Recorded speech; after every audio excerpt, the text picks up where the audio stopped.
this does is actually pulls apart the meat, forcing the marinade deep inside. Now we'll seal it up. With the vacuum pulled from here, it's time to tumble.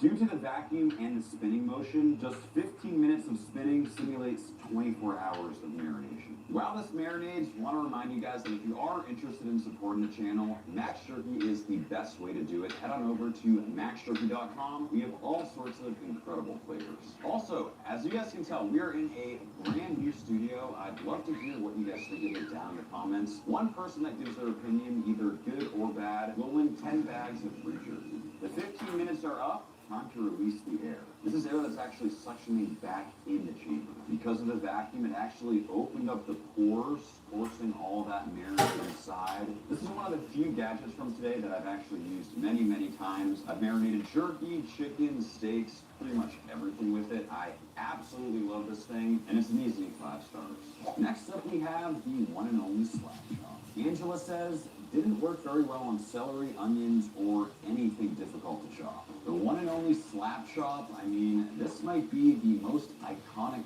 product of my generation. Yeah, at least this one looks clean. Several different attachments. Oh man, Vince. Didn't this guy like get arrested for something crazy recently? You're gonna be slapping your troubles away with a Slap Chop. You're gonna love my nuts. We'll be making a delicious egg and ham salad. Should be as easy as chop, chop, chop. Put some onion in there. They said the onion and celery didn't work out for them, so we'll be the judge of that. Let's see what she's made of. It took a little bit of muscle to start, but officially slapped out. You don't have time to make breakfast. Breakfast to go. Give it a few chops, and we should be left with a beautiful egg salad. I'm done. Oh boy. Alright, that is gonna have to go over my chocolate. I'm going to be honest, I was fully prepared for this not to work at all, but this is some pretty consistently chopped up ham, egg, celery, and onion. I am shocked, but it actually works, and I'm giving it 4 stars. The Slap Chop sells for $19.95, but if you call them out, you're going to get the gravy absolutely free. And it is time for the steak branding iron. Eric said it melts when heat is put to it, and the branding isn't great. Don't buy. I was expecting this thing to be way bigger, but I'm still very excited about it. They didn't give directions on how to heat it up. I feel like this should work. It's starting to get glowing red hot. Oh yeah. Can you guys guess what I wrote? I might have gone a little heavy on it, but you guys read it. It's my thing. No. I'm gonna try it again, but not go as intense with it. Oh yeah, look at that. This thing is sick. For 18 bucks, this is a steal, and if I could give it higher than 5 stars, I would. This is the fresh adjustable meat slicer. Lunisa said she was excited to try for beef bulgogi, but it did not slice the meat, and she advises to not waste your money on it. Oh, it comes out. Okay. Oh, so this is the thicker version. You put this in to go thinner. I'm gonna go thinner and see how this one works. Got a little piece of meat here, and I'll slice.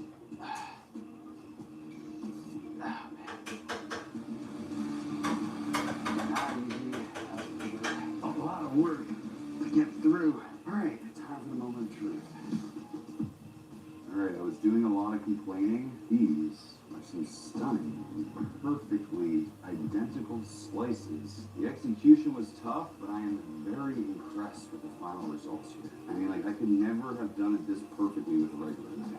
Slightly difficult to use, but incredible results. I'm actually going to give this thing 4.5 stars. This is the manual frozen meat slicer. Vivian said when you slice the meat thin, it'll cut part of the metal. So apparently this thing can slice through frozen meat. I will be very impressed if that is the case. What is this for? Is it like this? Oh, there we go. It's probably like this. Okay. Like, I wonder if I can make this looser. Oh, now we're talking. That was the issue. It was too tight. That is what I'm talking about. Look at this. And this was like frozen solid pork belly. Yeah, it's like still frozen. These little curled shapes. Once you get the hang of it, it actually works pretty well. I'm not going to say it's like the most sturdy, well-made machine I've ever used in my life, but it does get the job done, and it's getting a surprisingly high 4 out of 5. Next up, we have the Fry Wall Splatter Guard. We have an Amazon customer who said that it makes the food taste like plastic. So this product apparently made its way on Shark Tank. The firewall lets you see, stir, and flip your food at any time. Whoa, it is way bigger than I was expecting. I feel like this is one of those things for a dog. Apparently it goes on the inside, which means that it'll actually kind of be cooking. Going with something that should produce a lot of splatter, going with some fatty ground beef. Something about this just doesn't feel right. It's just so big. You kind of have to like reach over to be able to do it. But I will say it does feel pretty sturdy. Like that's not going anywhere. There's clearly some splatter on the sides that would have hit my kitchen back. You should be good to go. It's a little inconvenient having to clean this thing. But most importantly, let's see if this tastes like plastic. I mean, I taste no plastic, and it seemed to work pretty well. Personally, I think it's a little inconvenient, but overall, not a terrible product. I'm giving it a 4. And next up, we have the Desktop Range Hood. Scott said, if you just need a fan, go buy a fan. So it sucks the air from here, blowing the exhaust out of, like, I guess a window or just away from the kitchen area. But to really test this thing out, we gotta pick a steak. A little bit of oil to a ripping hot pan, and in with the steak. I mean, some of it's going in. We're still smoking out this house right now. Do I need to get closer? Well, at least our steak is looking good. It's sort of working. I mean, probably getting like 25% of the smoke. The vast majority is still going directly up into my kitchen right now. I think it's safe to say that this fan is not strong enough, and it does not do the intended job. I mean, I can barely breathe in my kitchen right now, so for that reason, I'm justifying the 1-star review. And it is time for the automatic pan stirrer. Singh said it is awful at mixing solid food. Unless you're mixing only liquid, then I would not get it. I mean, it kind of looks like a little rocket ship or something. It's just vibrating. Oh, look at that. Literally going back and forth. This is pretty insane. Let's see if it actually works. So he said that it didn't work at all with solid food, so I'm going with something sort of in the middle with a chunky New England clam chowder. And I feel like this is going to explode on me. Alright, not bad, actually. Well, I'm officially living in the future. Hands-free cooking my clam chowder. But is it actually convenient, and would I really use this thing? I mean, this is just kind of a pain. I have very limited confidence that it's not completely burning at the bottom. I gotta give it 2 stars. Time for the beef aroma diffuser. So there's only 2 reviews, and this one actually has 5 stars, but I just felt like I had to include it. JD said, beef, baby. I smell like beef. Beef premium fragrance. Someone tells me this is going to be my kind of smell. It more so smells smoky than beefy, but I like it. So I've never actually used one of these things before. Whoa. So I don't know how much to add. Be fairly generous with it. Use about half a bottle. I want to really experience and taste the beef. You're going to become the beef. To be fair, the kitchen smells like beef already, so now we're just supplementing. That good stuff right there. Use appropriate protection for skin and eyes when in use. Do not breathe vapor when pouring. Alright, we're gonna give this one 1 star. First we move on. Oh, that was good. And it's time for the retro pop-up hot dog toaster. Breeze and Cruising said it burns the buns every time. It's the poor carpenter that blames his shoddy tools for the Might as well just crank it all the way up. Of course, starting with our hot dogs. I'll open up the buns, and I imagine they just go in, like so. Let's see if this works. Okay, these go down. It gives me these little tweezer things. Something about putting a metal rod into a toaster just doesn't sound like a smart idea. You see how those coils are getting nice and hot? Kind of similar to how a normal toaster works. Looks like it's done. He said the buns burn every time. I don't know, that is a perfectly toasted bun. See how the dog is? Come on, dog. Oh, not much caramelization, but it's definitely cooked through. There's only one thing left to do. A little bit of mustard. Let's go for a taste. That is a perfectly cooked and executed hot dog. The bun is toasted to perfection. The hot dog is warm and cooked through. I mean, this thing's a beast. But if you thought I wasn't going to be putting a dry-aged Wagyu A5 steak in it, then you were absolutely mistaken because it's going down. I mean, if we can cook a hot dog, I'd like to believe we can also cook a steak. You can dodge your wrench, you can dodge your ball. But there's only one way to find it. We'll load her up, and we'll see what happens. And I can't believe it, but it's actually developing a crust. What can't this little toaster do? While that cooks, I actually have another bonus toaster. Apparently this one toasts with the shape of Bob Ross's face. I am dying to see if this works. Oh, it's starting to smell burnt. Did it work? Oh my god. It's got the full throat. I cannot believe how well this works, but I can see how it tastes. A little burnt, but not bad. Let's check the wacky. This is my second time toasting a steak in about 2 weeks. Just really hope this time it goes a little bit better. I mean, that crust is looking perfect. It should be done. Caramelized, and it really has a nice golden brown color. Gotta go for a bite. It tastes like a perfectly pan-seared steak. I mean, it's got the crust, it's tender, it's juicy. That right there might be the easiest 5-star review of the day. Next up, it's the one and only Ron Popeil Showtime Rotisserie Oven. 1-star review from Abracadabra. My first roast pork, charred on the outside, cold on the inside. So I've never actually used one of these before, but growing up, the Ron Popeil infomercials were the greatest form of entertainment, so I am very excited for this one. We'll add this to the base. Slide in the chicken, throw the top on. I got so excited I almost forgot to season the bird. Just hit it with a little barbecue rub. Get this into the unit. Okay, that was actually very easy. We'll close the window and we'll just...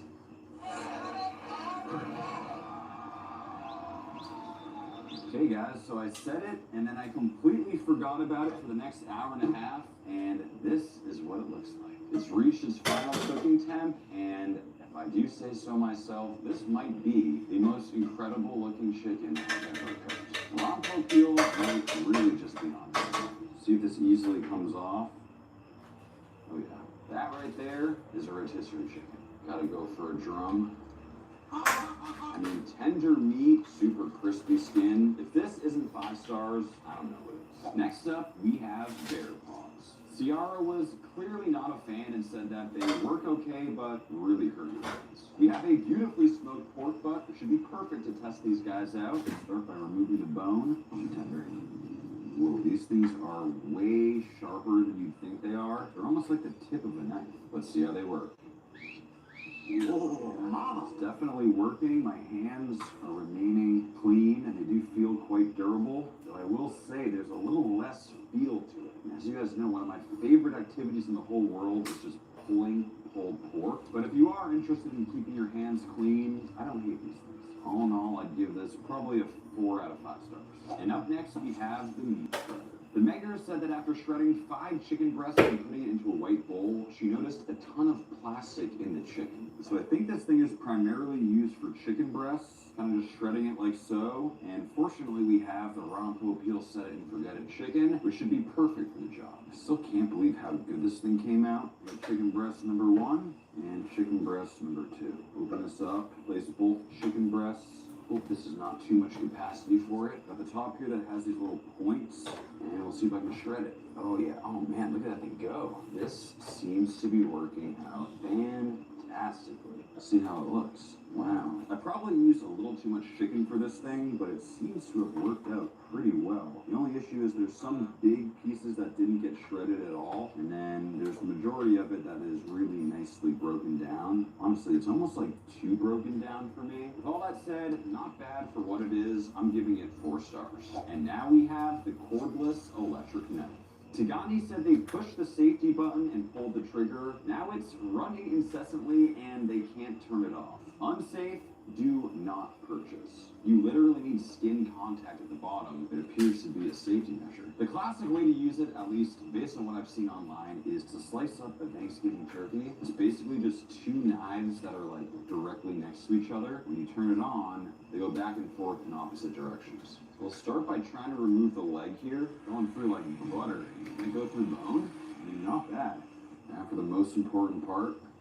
First of all, this is easily the most dry turkey I've ever seen in my life. Second of all, it kind of looks like a ruffled chip. Really don't know how I feel about this thing. Like, yes, it does work, but the slices are just all weird. Do I hate it? No, but do I love it? Not really. We're giving it 3.5 stars. Next up, the Lava Rock Sizzling Plate. Lauren said, unfortunately, after the first use, the stone has a visible crack from one edge to the other. It hasn't broken yet, but I imagine it will soon. Been broiling this for like 30 minutes. Time to cook. Do a little bit of oil. Start with the steak. got an egg. Nothing hits like saving this. The big question for me is whether there's enough heat on here to fully cook the steak. I'm gonna flip and move this to a new hot part of the grill. You can definitely tell it's not as hot as it was before, but hopefully it'll be. Let's see if this was non-stick. Honestly, not bad. Well, the egg came out perfect. Unfortunately, this steak, let's go for a slice. It's looking like kind of ran out of heat. Still very raw. For me, I think this would have worked better if we cut the steak really thin and just kind of seared it quickly. But all things considered, I think it worked out pretty well. It's a really fun, presentation piece. So for that reason, it's getting a very respectable 4 stars. Next up, we have the indoor kettle smoker. Christopher said, more of a steamer than a smoker. The result is awful looking unless you use lots of sauce. I am very excited about this one. I actually used to cook just like this in my old apartment. I did not quite have the same equipment, but I made do with what I had, which was just essentially a pot, but surprisingly, it worked. Start by adding the wood chips below, then the water basin, which I believe will help regulate the temperature. Then this goes on top. Then I'll get this going right over fire until it starts to smoke. It's only been a couple minutes and that apple wood is already smoking. That smells so good. And now we'll add my steak to smoke. It's been about 45 minutes. Let's see what we got. So as you can tell, at least visually, this looks like a boiled steak. It's actually a lot of smoke, but kind of expected given that we're basically reverse searing it. Let's see how it tastes. Wow, it has insane smoke flavor. It almost tastes like bacon. Now I will say there is a bit of a learning curve, but give yourself a few cooks with it. I'm giving it 5 stars. Next up, the automatic robot grill cleaner. Jill apparently hated this thing. It did not do a good job at all cleaning the grill. What do you know? We got a dirty grill. How'd the grill get so dirty? You don't want to know. All right, then, keep your secrets. So I think I just turn on. Let's see if this works. No way. That's insane. Look at it go. We're gonna shut the lid. Let him do his thing. Sounds extremely intense in there. Really just going to town in there. It's been 30 minutes and it's finally done. As you can see, it's quite dirty at this point. And it's definitely cleaned up a lot of the grill, though there is still quite a bit of harder junk on there. All in all, it takes a long time. It's kind of a hassle. I'm giving it 2 stars. Next up, we got the grill mat. Samantha said the product didn't give her food any char or grill marks. The food was basically just sitting in its own juices and cooking like it was in a pan. Could this grill mat finally be the key to fish not sticking on the grill? It's been about 5 minutes. Let's see if it sticks. This thing slides around perfectly. 0 stickage, and it's actually developed some pretty decent color. Well, I was ready to absolutely hate those mats, but as you can see, we've developed great color. There was 0 sticking. I can totally see how those things would be valuable. Actually, hold on that. Let me take a bite, make sure it actually tastes grilled. Oh, it is fantastic. We're sticking with the 5 stars. Next up, we have the one-man stick figure sausage griller. That is enough. Amanda said it was not good quality, and she had to throw it. Okay, who added this one to the list? All right, gonna add my sausage. That's a nice fit. That just ain't right. Damn. That is a huge, tiny wiener. That thing is tiny. And we'll get him on the grill. Let's check him out. That dog is cooked to perfection. All right, quickly, Sophia. Do not want to have to explain this one to the neighbors either. It's definitely shriveled up a bit. It cooked up pretty well, but there's just something about that design that is not for me. Unfortunately, it's getting 1 star. Next up, the Solar. AJ said the oven only reached a max temperature of 160 degrees Fahrenheit. Uh-oh. I'm gonna be real, I have very limited confidence this thing's actually gonna work. Someone tells me it's not gonna sear, but steak in the cold pan. Then we have these cooking bags. It says to add the entire thing in there. Wrapping it around. I imagine the bag kind of helps it contain the heat. Finally, we'll put this into our solar-powered oven. Let's head outside. We got a lot of great sun. This should be a perfect day for it. Oh. We got a rooster. If my neighbors didn't think I was crazy yet, then this should probably put him over the edge. As you can see, the sun is directly hitting the steak right now from all angles. We'll just go for a couple hours and see what happens. Okay, so it's only been about an hour, and this thing is ridiculously hot to the touch. I can't believe I'm saying this, but I think the steak is already done. So as expected, essentially zero crust here, but just based on feel, this steak is most certainly done. I mean, this thing works so well, it looks like I overcooked this steak. I mean, that thing is closer to medium well than medium rare. Gotta go for a taste of medium bruise. Kind of tastes like a steamed steak. I mean, I gotta give it 5 stars. That thing almost works too well. Next up, we got the meat thermometer for Robert said it's almost unusable because it's so slow at reading temps. Not worth the money. This is actually kind of cool. You can choose your meat. So we're going with beef, and we'll go with medium rare. And the test will be to see if we can cook the perfect medium rare steak strictly using this thermometer for us. It says we're at 69. It is very slow. I mean, this steak is probably at 32 degrees right now, and it is slowly going down in temperature. It says like 60. I'm not feeling too confident with this. Check on the temperature. It says we're at 125, 123. It's just way too slow. All right, it says we're at 132. Taking it off. Oh, let's see how we did. Definitely not 132 degrees in there. Closer to blue rare than medium rare. I mean, I will personally still most certainly eat this. But as a product, it did not allow me to cook a medium rare steak, and it just took way too long to register the temperature. So for that reason, it's getting 1 star. This is the meat thermometer Tom. Steven said he's very disappointed. Testing it against his handheld meat thermometer, which registered 135, while the tongs registered 68. Okay, given how the last one went, I have very limited confidence that this little thermometer probe is going to do anything at all. I mean, it feels very flimsy, but let's find out. Okay, let's see how it works as a flipper. Honestly, not great at all. This is like, you barely can hang on to it. I really hope this thing was cheap because this does not feel well made. One more flip. Now let's see if we can measure a temperature at all. We insert this probe here. It says we're reading 101, 100. The temperature probe on this one is significantly better. It does move a lot faster, though it is a bit inconvenient. Okay, final internal temp of 125. Should be perfect. I mean, pretty big gray band, but I would say this is a medium rare steak. Better than the last one, but by no means a good product. It's getting 1.5 stars. Next up, the indoor infrared grill. Matt said, I'm not sure what the 1450 degree symbol means. It only gets about half as hot as advertised. We'll start by turning this baby on. I mean, apparently this thing can get all the way up to 1450. If that's legit, then that's crazy. Since we're at 675, it doesn't really feel hot at all yet. 200 degrees. 200. It says we've reached 1450. I'm having steak for hot sauce. Yeah, someone tells me it's not 1450. It is 0 to 50. It's been about 5 minutes. There's sun's here, but it is very inconsistent. So far, this is very disappointing. Well, the center of the steak has reached 125 Fahrenheit. Straight up, guys, this is not looking like a very good steak. The crust on this side is a little dark in some parts. This side looks like it's boiled. The sides look like they're raw. Still, might as well just see what we're working with. The steak tastes boiled. If I could give that less than 1 star, I would. This is the gun.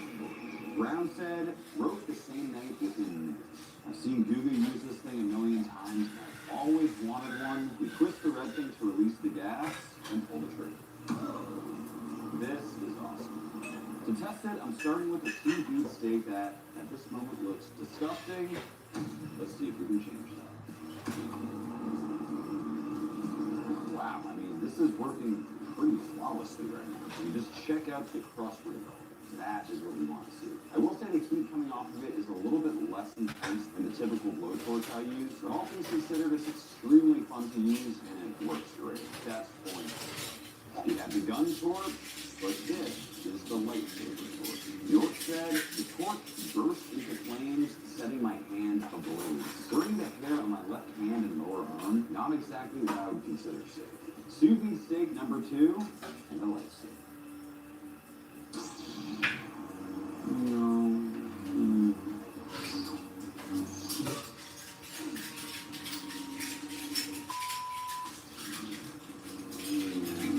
Seems to be working pretty well, maybe a little less fire than on the gun.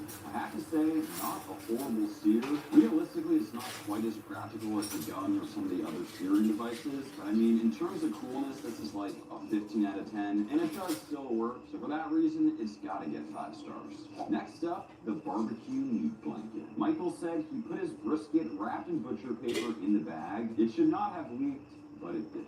It appears to be a little sleeping bag for a brisket. Perfect timing because my brisket just came out. Time for the rest, and it's going in. Oh, that's hot. Whew. We'll zip them up and check back in probably 1 or 2 hours. I gave my brisket a solid 3 hours in the meat blanket. Oh no, we actually do have some leakage. Opening up the sleeping bag. So leaky brisket, that's for sure. I mean, sort of as expected, there's a bunch of moisture in there. The real question is, how did that brisket rest? See how she's looking? Oh man, this is a very juicy brisket. After 3 hours in the brisket blanket, the brisket is at 140 degrees Fahrenheit, so it did actually come down in temperature quite a bit. I sort of would have expected to stay hotter for longer. You know, we'll go for a slice, and I have to say, that does look pretty good. You know, I've always wanted to try this, and I feel like now's the time. That is unbelievably satisfying. You gotta try by this sandwich, Sophia. Or your own raw hand. You're a beast, Sophia. As mentioned, there was a little bit of leakage, but would I actually use this for backyard barbecue? Probably not. This is not super practical and doesn't really elevate the barbecue in any noticeable way. So for that reason, I'm giving it 3.5 stars. Next up, the precision knife sharpener. George said, absolute garbage, do not buy. If you have a large knife, the clamp won't hold in place. If you have a small knife, the clamp covers the blade and can't be sharpened. Okay, first things first, we're gonna need a very dull knife. How are you gonna get a dull knife? This is how, Kyle. I really hope my neighbors don't see me right now. This would be a tough one to explain. I mean, this is as dull as it gets. Starting on the most rough grit, you flip it around. It's actually kind of cool. Now the middle grit, and finally the most smooth. And this really takes a lot of patience. I just hope this thing works. Pretty decent amount of work to get to this point. Time for the moment of truth. Okay, it's definitely a lot sharper. But it does seem to be a little inconsistent with the sharpness. So for that reason, I'm giving it 3.5 stars. Next up, the mini steak chainsaw. Eric said, the motor made a terrible squealing noise and seized up. Do not recommend. This is the one I am by far most excited about. There must be some sort of safety on this. Oh wow, okay. Do you have to have your finger on the safety the entire time? So you might be wondering, why on God's green earth would we ever need a mini chainsaw when cooking a steak? Well, this is why. This is a lot of work. My arm is killing me. Dude, my shoulder's killing me right now. Depending on the cut, you'll sometimes have to go through bone. And in today's example, we have a cowboy ribeye, but I really want to turn into a regular bone-in ribeye, and this should be perfect for the job. Almost forgot the eye protection. Let's do it. This is crazy. Whoa! That worked surprisingly well. One little slice, that's all it took. But I will say I just completely covered the brand new studio in a whole bunch of bone fragments. That was a little unnecessary, but it was extremely fun. Needless to say, this is getting 5 stars. Hope you guys enjoyed the video, and I'll see you next time. I just realized something. The nuts are making nuts.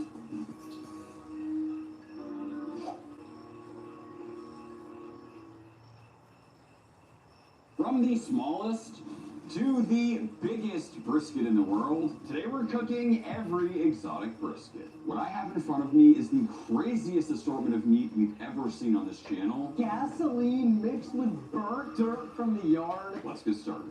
This is a regular beef brisket, the king of barbecue. Once cooked, it is extremely juicy, the best of the best. This will be our North Star as we explore how these exotic briskets compare.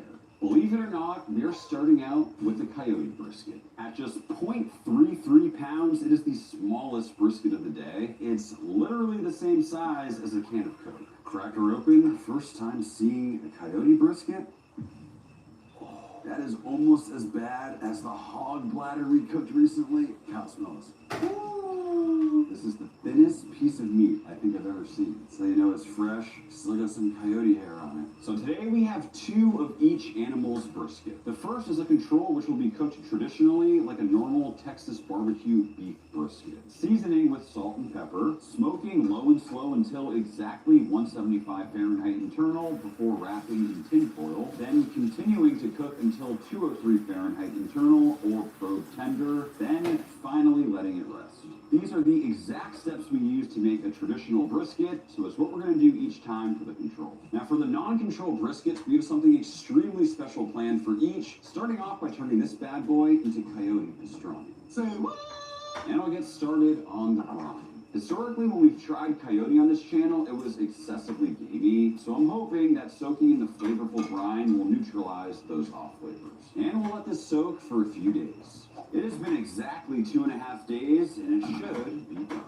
To be honest, it kind of looks like a weird Frankenstein experiment, but as the video progresses, the briskets will get even crazier until we finally get to a brisket that costs over $2,000. Get it nice and dry, and I will say the extremely off-putting smell has been muted, which is a good sign. We'll do a little bit of trimming here. There's so much silver skin. Almost peel some of it away. And now to give ourselves the best chance of success, I'm actually going to roll this up. Hopefully it'll keep any of the juices that might be in there sort of within the meat and have it cook more evenly. And I'll just tie it up for good measure. And this here is a pastrami rub. There's no salt in this rub. It's just going to give it really nice color and some additional flavor. Going real heavy on the seasoning, any opportunity to cover up that coyote flavor, we're going to take it. Smallest brisket of the day, meet smallest smoker of the day. I give you the Mini Smokemaster 5000. Go in with the charcoal. Can't forget about that applewood. In with that beautiful coyote pastrami, and we'll let that smoke. And just like that, it's been a little over 3.5 hours. Our coyote pastrami is probe tender, and it should be done. I mean, this thing is absolutely tiny, but for reference, this is 100 times smaller than the biggest brisket we'll be cooking today. That is not looking very appetizing. It's almost like a weird looking meat Twinkie. It's looking pretty rough. But we've learned to never judge a book by its cover. With our coyote pastrami resting, it is finally time we sliced into that control. Here she is. Gonna be honest, this is a sad looking brisket. From being real, the color doesn't look bad at all. It almost reminds me of like really juicy beef jerky, but it is pretty flimsy. And let's check out that cross section. Okay, so obviously this is way too thin, but am I crazy for thinking that this still looks pretty juicy for what it is? I mean, that is full of moisture, and if you look really close, there's even a little smoke on it. There's also a little leftover hair. Specifically, What? lie down, Pelican. You can even see the seam of fat between the point and the flat, just like we find on a beef brisket. Needless to say, that does not pass the bend test. We are completely horizontal.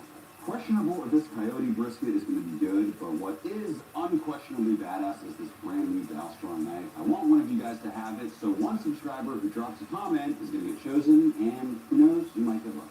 Okay guys, I just thought of a funny challenge. For each of these animals, I want both of you guys to give me your best impression of what they sound like. Whoever gets the most amount of animals right gets a free, all expenses paid trip to Miami Beach. No way. On me. Yeah. So good, you start. Coyote. That was pretty good. I think it's like kind of like a hyena. It's like, oh, oh, oh. But a real one sounds like this. Alright guys, I hope you're hungry. We're going to start with the control. This smells terrible. Oh my god. Don't judge a book by its smell.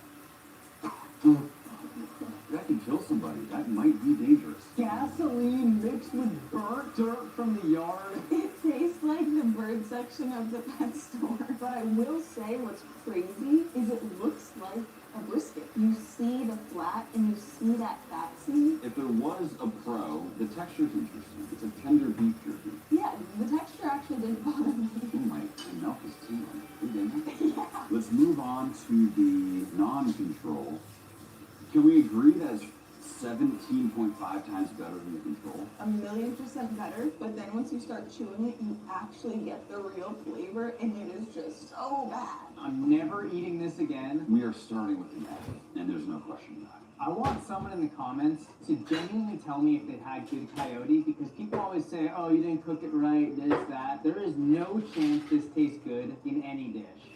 Next up, we have lamb at just 0.41 pounds. It is, of course, still significantly smaller than a regular brisket. However, if you look closely, you can see some familiar muscles. I'm not positive, but I believe that this is the flat, whereas this section here is the more fatty and rich point. It even has that layer of fat over the top that we're used to seeing with brisket. Like always, for the control, we'll get it seasoned up, and we'll get it on the smoker. And for our non-control, we have something very unique planned. We're actually going to attempt to make lamb brisket prosciutto. It's a two-step process that starts by curing in essentially just salt and sugar, getting it completely covered. And into the fridge she goes. And just like that, it's been 24 hours. It should be good to go. We'll uncover our buried treasure. Definitely a bit wet to the touch. This is just so thin though, I'm sure that's salt. You done bored yourself to sleep. You think that's gonna work for me? I was on what I was doing. Still.